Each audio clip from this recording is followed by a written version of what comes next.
knowing what the Obama administration's strategy for dealing with ISIS is. Does the administration have a strategy or even a clue? And can the U.S. stop suspected American-born terrorists from re-entering the country?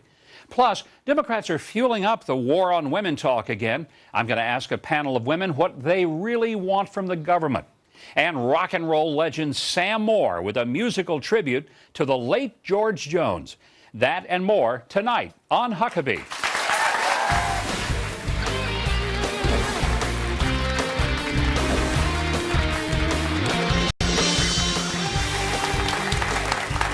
Hello, everybody. I'm Mike Huckabee, and thanks for joining us. No one expects a president to be perfect. We understand they've got flaws, and sometimes their flaws are for something they say or the way they say it.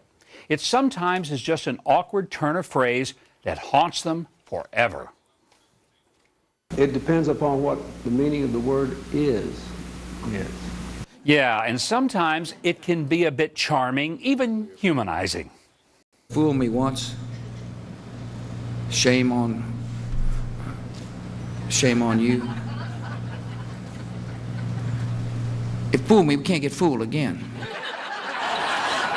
But sometimes one has to wonder if the president just want to keep from being straightforward. As your commander-in-chief, I will not commit you and the rest of our armed forces to fighting another ground war in Iraq. But then his people leave the door wide open. If there are threats to the United States, then I, of course, would go back to the president and make a recommendation that may include the use of U.S. military ground forces. Of course, after that, the president was then forced to promise yet again, read my lips, no new wars. Well, until there is another one. It appears that President Obama can't really figure out if we're in a war or just a counterterrorism action. Last week on our show, retired General Jay Garner wasn't fuzzy at all about exactly what we're doing. If we're sending soldiers, airmen, sailors over there to fight and perhaps be killed, then we're at war. Well, President Obama and his people are all about avoiding the W word. Yes or no, is America at war?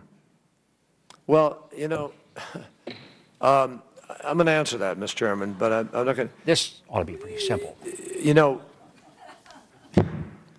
please? A lot of people are debating this idea of what do you call it? You call it war, don't you call it war? Yeah. It's not a war like Iraq. For heaven's sakes, Secretary Kerry, what is it? But when pressed, it's hard to call our little dust-up with ISIS anything else, or we look like idiots. If President Obama had been president on December 7th, 1941, he probably would have said this. Well, we've had an unfortunate little misunderstanding with our good friends, the Japanese. Some airplanes from Japan got sort of carried away in some mischief, and, well, we might have pretty much lost our entire fleet. We're not exactly at war, but we might have to bust them up a little bit. Look, there's long been the understanding of something called the fog of war. That means that once a war starts, there's chaos and confusion. But this may be the first time that the fog is whether we are at war.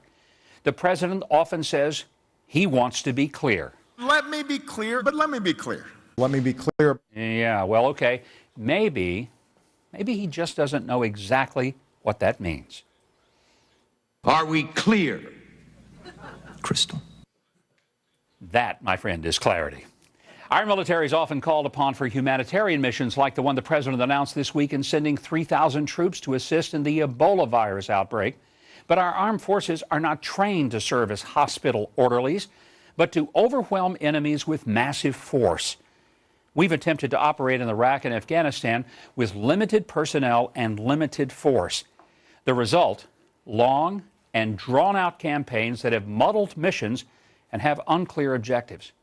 Better not use the military than to use them for anything less than the type of operation that makes the world scared to death to unleash them. You know, we learn in grade school, on the playground, that the bully never messes with the kid who can kick his butt. He messes with the one that he knows can't or won't. We need to be the nation that no one wants to poke, knowing that if we stand up, they fall down. I mean, if someone were to break into my house and threaten my family, I'd use the strongest weapon at my disposal to stop him and protect them. By the way, I have an arsenal of weapons, and I'd not hesitate to use them to stop an intruder. Then I'd call 911, not to tell the police to come and stop the bad guy, but to tell them where to come and pick up the carcass of the one who tried to hurt my loved ones. Now,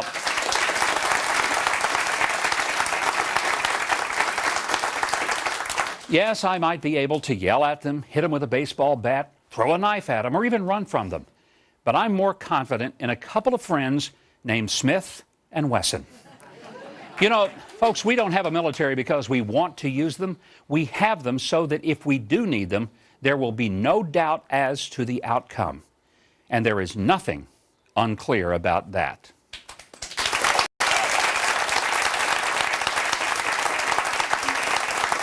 Well, as we saw on Tuesday, Chairman of the Joint Chiefs of Staff, General Martin Dempsey, told the Senate Armed Services Committee that he could potentially ask the president to put ground troops in Iraq. On Wednesday, at the Senate Foreign Relations Committee, Secretary of State John Kerry was asked, if it becomes clear the only way to defeat ISIS would be to put boots on the ground, would the president consider General Dempsey's recommendation? The President will not put American ground troops into Iraq. I understand the Chairman of the Joint Chiefs of Staff, whose job it is to look at it from his perspective in terms of his military and his judgment. But the President's made a judgment as Commander-in-Chief that that's not in the cards, and that's where we are. Well, joining me now is retired Air Force Lieutenant Colonel Dan Hampton. Colonel